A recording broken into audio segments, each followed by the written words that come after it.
let's take a quick look about how you can use our transitions inside After Effects.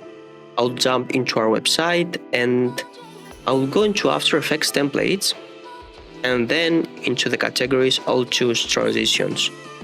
Two types, the shapes and the seamless with the camera effect. I'll go with this one because I like it. And if I want to make sure that there is the right resolution, I can go inside.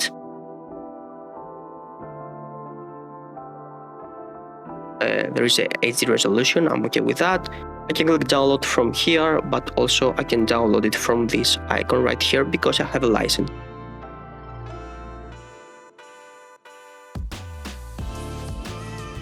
Now, inside After Effects, there is a preview composition as always. You can see what's going on here with the transitions. And to apply that into our edit, you can copy this one and it precisely into the cut between the clips. But also you can drag and drop it from the project panel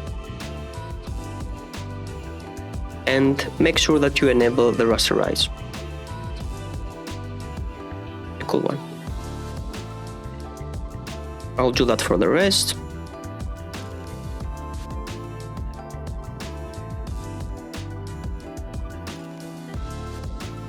That's all. If you have any questions, you can drop a comment below.